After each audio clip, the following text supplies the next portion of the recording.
எனக்கு எப்போவுமே ஒரு குணம், ஒருத்தர் கிடைக்கலன்னா அது என்ன அவ்வளோ பெரிய துறையா, நாம் ட்ரை பண்ண முடியாதா அப்படின்னு.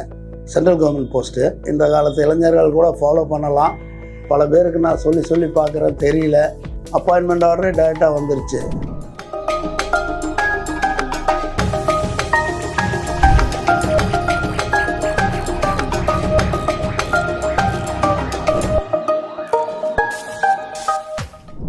பூங்காற்று நேயர்களுக்கு என்னுடைய வணக்கம்.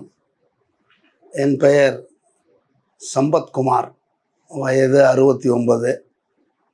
நான் சேலத்தில் வசித்து வருகிறேன். சேலம்தான் என்னோடய நேட்டிவ் பிளேஸு. பக்கத்தில் தாரமங்கலம்னு ஒரு சிற்றூர், அதில் இருந்து வந்திருக்கோம். என்னுடைய தகப்பனார் கவர்மெண்ட் ஆஃபீஸராக இருந்தார். பஞ்சாயத்து யூனியன் ஆஃபீஸ் மேனேஜராக இருந்தார். சில பல ஊர்களில் வேலை பார்த்ததுனால நான் 10வது வரைக்குமே ஒரு 4-5 ஊரில் படிக்கிற மாதிரி ஒரு சூழ்நிலை. எஸ்எஸ்எல்சி நான் 11th ஸ்டாண்டர்ட் அந்த காலத்தில் பெருந்துறை, ஈரோடு மாவட்டம். பெருந்துறை இன்றைக்கி ஈரோடு மாவட்டம், அன்னைக்கு கோயம்புத்தூர் மாவட்டம். பெருந்துறை பாய்ஸ் ஹை ஸ்கூலில் தான் படித்தேன். அப்புறம் ஈரோடு சிக்கை நாயக்கர் கல்லூரியில் பியூசி முடிச்சுட்டு பிஎஸ்சி ஃபிசிக்ஸ் படித்தேன். அப்போ என்னாச்சு, ஒரு நண்பர் 2-3 நாளில் நண்பர் மோகன் போலீஸ் துறையில் இருந்தார். அவர் 2-3 நாளாக காணவில்லை. அது என்னன்னு தேடி பார்க்கும் பொழுது ஏர்ஃபோர்ஸில் செலெக்ஷனுக்காக தாம்பரம் போயிருந்தேன் அப்படின்னு சொன்னார். என்ன ஆச்சு ரிசல்ட்டுன்னு, எனக்கு கிடைக்கல அப்படின்னாரு. எனக்கு எப்போவுமே ஒரு குணம், ஒருத்தர் கிடைக்கலன்னா அது என்ன அவ்வளோ பெரிய துறையா, நாம் ட்ரை பண்ண முடியாதா அப்படின்னு. அப்புறம் நான் என்ன பண்ணேன், எங்கள் அப்பாக்கிட்ட சொல்லிவிட்டு, அப்போல்லாம் அப்ளிகேஷன் போட்டு போகணுங்கிறது கிடையாது, டைரெக்டாக போகிறது தான். அங்கே தாம்பரம் போனேன். 5 நாள் டெஸ்ட்டு. ஒவ்வொரு நாள் டெஸ்ட்டு, 1வது நாள் டெஸ்ட்டில் ஜெயித்தவங்க 2வது நாள் கூப்பிடுவாங்க, 2வது நாள் ஜெயித்தவங்கள 3வது நாள் கூப்பிடுவாங்க. நான் 5 நாளுமே இருந்தேன். எனக்கு ஒரு செலெக்ஷன் ஆகி ஏர்மன் கிரேடில் எனக்கு ஒரு ஜாப் கிடைச்சிது. அதில் நான் ஒரு 15 வருடங்கள் பணிபுரிந்தேன் ஏர்ஃபோர்ஸில். 15 வருடங்கள்னால் பல ஊர்கள், கான்பூர், சண்டிகர், பரேலி, உத்தரப்பிரதேசத்துலேயும் பஞ்சாப்லேயும் கலந்து இருந்தேன். எனக்கு 5 ஆண்டு சர்வீஸு முடியும் போது எனக்கு திருமணம் ஆனது. என் மனைவி மக்கள் எல்லாம் வச்சு அங்கே 10 வருஷம் வடநாட்டில் குடியிருந்தேன். அதனால் எங்கள் பிள்ளைகள்லாம் சென்ட்ரல் ஸ்கூலில் தான் படித்தாங்க. எல்லாருக்குமே ஹிந்தி மொழி நல்லாவே தெரியும், என் மனைவிக்கும் எனக்கு, என் குழந்தைகளுக்கு எல்லாருமே. அப்போ ஒரு ஆப்ஷனல் விஆர்எஸ் மாதிரி ஒன்று கொடுப்பாங்க மிலிட்ரியில், வித்து பென்ஷன். அது 15 வருஷம் இருந்துட்டு இருக்கீங்களா போகிறீங்களா அப்படின்னு கேட்பாங்க. அப்புறம் நான் எனக்கு அந்த கொஞ்சம் செல்ஃப் கண்டென்ட் இல்லாமல் இருந்தது மிலிட்ரி வேலையில். அது தொப்பி போட்டுக்கிட்டு சல்யூட் அடிச்சுக்கிட்டு இதெல்லாம் கொஞ்சம் இஷ்டப்படலை. அப்புறம் நான் நல்ல ஜாப்பு தான், பொருளாதார வித்தியாக பெட்டராக இருந்தேன். வேணான்னு சொல்லிட்டு ஒரு அன்வில்லிங்னஸ் கொடுத்துட்டு 32 வயசில் நான் அன்எம்ப்ளாய்டாக வீட்டுக்கு வந்துட்டேன். 2 குழந்தைகளோட வீட்டுக்கு வந்துட்டேன். அப்புறம் வீட்டில் ஒரு 2 வருஷத்துக்கு மேலே அன்எம்ப்ளாய்டாக இருந்தேன். என்னுடைய தகப்பனாரை பஞ்சாயத்து யூனியனில் சர்வீஸ் பண்ணிட்டு ரிட்டையர் ஆகிட்டு, அவர் ஒரு விவசாய உரக்கடை ஒன்று ஊர்லேயே வச்சுருந்தார் தாரமங்கலத்தில். என் தகப்பனார் பேர் வெங்கடாச்சலம், அம்மா பெயர் காளியம்மாள். வெங்கடாச்சலம் உரக்கடை கொஞ்சம் ஃபேமஸ்ஸு. அவர் அந்த விவசாயத்துறையில் இருந்ததுனால விவசாயிகள் விரும்பி அவரை தேடி வருவாங்க. அப்போ நமக்கு விவசாயமும் தெரியாது, மருந்துகளும் தெரியாதா, நாம் கல்லாப்பெட்டியில் உட்கார்ற வேலை மட்டும்தான் எனக்கு. ஓடி ஆடி பெட்டி கிட்டி மருந்து பேரெலாம் எங்கள் அப்பா பார்த்துக்குவார். 2 ஆண்டு காலம் அப்படி ஓடிச்சு. என்ன காலம் போய்கிட்டே இருக்கும்போது தான் நாம் இந்த தூத்துக்குடி துறைமுகத்தில் அசிஸ்டன்ட் டிராஃபிக் மேனேஜருங்கிற போஸ்ட்டு வேக்கண்ட்டுன்னு எம்ப்ளாய்மெண்ட் நியூஸ் பத்திரிக்கையில் பார்த்தேன். எம்ப்ளாய்மெண்ட் நியூஸு நான் ரெகுலராக அந்த ஊரில் நான் ஒரே ஆள் தான் வாங்கிட்டு இருந்தேன், வேறு யாருக்குமே தெரியாது அந்த இது. அது கூட லைப்ரரியில் சொல்லி வச்சு லைப்ரரிக்கு தான் கொடுப்பேன் அப்படின்னு. நான் ஒரு ஆளுக்காக வரமாட்டேன்ட்டான் அந்த டீலர். அப்புறம் தாரமங்கலம் லைப்ரரியில் அது வரவழைச்சி நான் வாரம் வாரம் புதன்கிழமை வரும், புதன்கிழமை போய் அதை பார்த்துக்கிட்டு அதில் ஏதாவது நம்ம லெவலுக்கு ஏதாவது ஜாப் கிடைக்குமான்னு தேடிக்கிட்டே இருந்தேன். அப்போ தான் வந்து தூத்துக்குடி துறைமுகம் assistant traffic manager ATM post அப்படின்னாங்க. அப்ளை பண்ணேன். அதே நேரத்தில் வந்து சென்னையில் ஒரு அடையாறில் ஆர்எல்ஐ இன்ஸ்டியூட் இருக்குது, ரீஜனல் லேபர் இன்ஸ்டியூட். அந்த இன்ஸ்டியூட்லேயும் ஒரு டெக்னிக்கல் அசிஸ்டன்ட்னு ஜாப் கேட்டிருந்தாங்க. அது முன்னாள் படை வீரர்களுக்கு மட்டுமே போட்டிருந்தாங்க. ஆப்டாக இருக்கேன்னு சொல்லி அப்ளை பண்ணேன்.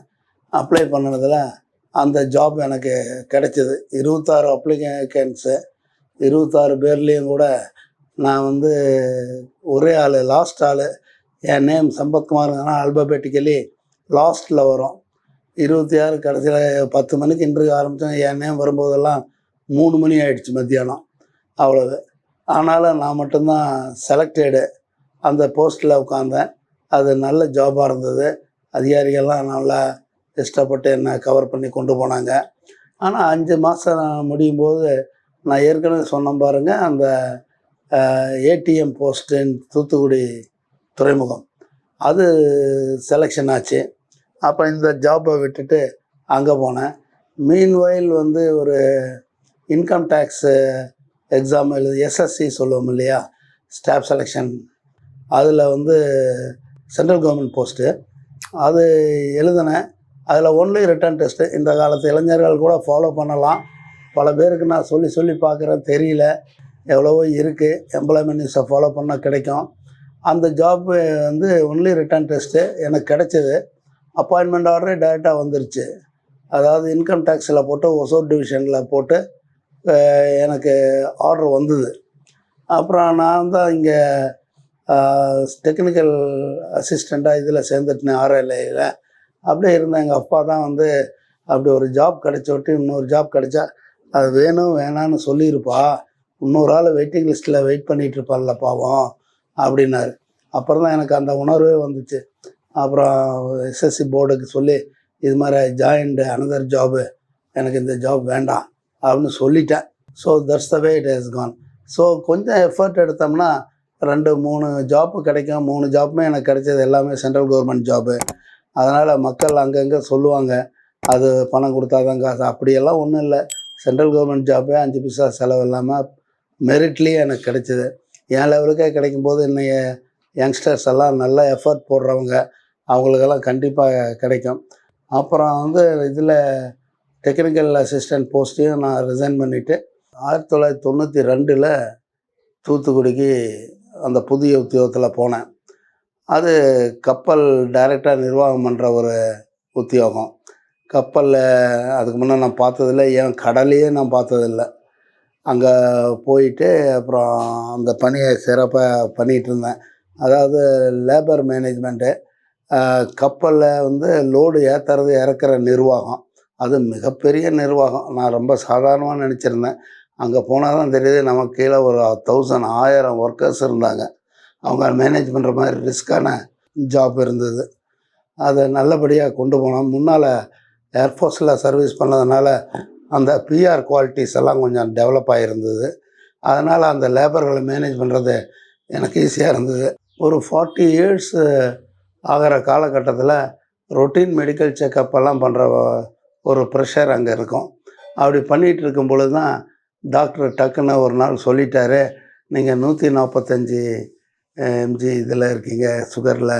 So today onwards you are diabetic. So direct sugar எடுத்துக்காதீங்கன்னு ஒரு ஷாக் போட்டார். ஸோ நீரை போட்ட ஒரு 40ஆவது வயசில். ஸோ அது எனக்கு வந்து ஒர்க்கு ப்ரெஷரில் ரொம்ப காமனாகவே போயிடுச்சு. அதுக்காக நான் என்ன பண்ணிகிட்டு இருந்தேன், நிறைய மாத்திரைகள் உட்கொண்டேன். மாத்திரைகளை வந்து டாக்டருங்க கொடுத்தாங்க. கொடுக்கும் பொழுது என்ன ஆகுதுனாக்கா, நம்ம மாத்திரையோட சைடு எஃபெக்ட்ஸ் எல்லாம் சரியாக பார்த்துக்கல, அல்லது டாக்டர்களுமே சொல்லலை. அன்னைக்கு வேலைக்கு பார்த்தா போதும், அன்னைக்கு வேலையில் போய் இந்த காரியத்தை பண்ண வேணால். டெய்லி அசைன்மெண்ட்ஸ் நிறைய இருக்கும். ஐஏஎஸ் சேர்மன் இருந்தாங்க, அவங்க போட்டு விரட்டிக்கிட்டே இருப்பாங்க. அதனால் உடம்ப செகண்டரியாக வச்சுட்டு மெடிசன்ஸ் உள்ளே தள்ளிக்கிட்டே இருந்தோம். ஸோ அது அப்படியே ஓடிச்சின்னு வைங்களேன். 60 வயசில் ரிட்டையர்மெண்ட்டு. அது எனக்கு வந்து அப்புறம் குழந்தைகள் 2 பேர் இருந்தாங்க. முரளிதரன் சன்னு. அவர் பிஏ முடிச்சுட்டு ஹைதராபாத் சிப்பெட்டில் ஒரு பிளாஸ்டிக் டிசைன்ஸ் எல்லாம் படிச்சுட்டு ஜாபுக்கு போனார். பெங்களூரில் இருந்தார். பாம்பே போனார். அப்புறம் ஃப்ரான்ஸ் நாட்டில் பாரிஸில் இருந்தார். அப்புறம் இப்போ யூஎஸில் இருக்கார், கலிஃபோர்னியாவில். மருமகளும் வந்து பிஹெச்டி மைக்ரோபயாலஜி, நல்ல பொண்ணு, அங்கே இருக்கிறாங்க. தனிஷ் ரோகன்னு ஒரு பேரப்பிள்ளை இருக்கான், 13 வயசாகுது. எனக்கு இன்னொரு பொண்ணு ஒன்று இருக்கிறா, பொண்ணு திவ்யா. இஸ் மேரிட் டு ஒரு electrical engineer from Dharmapuri, mister Ramesh. அவங்க வந்து இதில் தோஹாவில் இருக்காங்க. ஸோ தற்சமயம் நானும் என் மனைவியும் தான் இங்கே இருந்துக்கிட்டு இருக்கோம். நல்லபடியாக இப்படி லைஃப் போயிட்டு இருந்தது. 62 வயசு ஆச்சு. எல்லாம் சிறப்பாக தான் நடந்துகிட்ருக்குன்னு நான் சந்தோஷப்பட்டுக்கிட்டு இருந்தேன். அதை செய்யணும், இதை செய்யணும், அந்த இயக்கத்தில் இருக்கணும், இந்த இயக்கத்தில் இருக்கணும் அப்படின்னு ஒரு மன ஆர்வம் இருந்தது. சோசியல் ஆக்டிவிட்டீஸ் எல்லாம் செய்யணும்னு நினச்சிட்டு இருந்தேன். எனக்கு 62 வயசு வரைக்குமே கூட நான் வந்து ஷட்டில் காக்கெல்லாம் விளையாண்டுட்டு இருந்தேன். ஸோ இப்படி போயிட்டுருக்க காலகட்டத்தில் என் வாழ்க்கையில் ஒரு பெரிய டர்னிங் பாயிண்ட் ஒன்று அமைஞ்சது. 63 வயசில் வந்து எனக்கு டயாலிசிஸ் பண்ண வேண்டிய சிறுநீரக கோளாறு ஆரம்பித்தது. கிட்னி ஃபெயிலியர்னு சொன்னாங்க. இதை பற்றி நான் விளக்கமாக 2வது பார்ட்டில் சொல்கிறேன். நன்றி, வணக்கம்.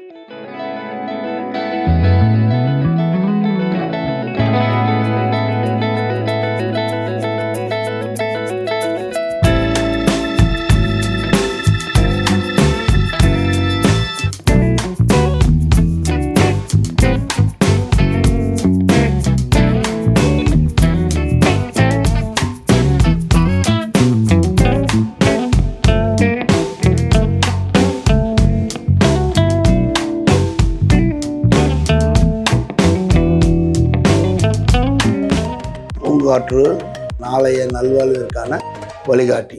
தொடர்ந்து எங்களோட வீடியோக்களை பார்க்குறதுக்கு பூங்காற்று சேனலை சப்ஸ்கிரைப் பண்ணுங்கள் அண்ட் ஃபாலோ பண்ணிடுங்க.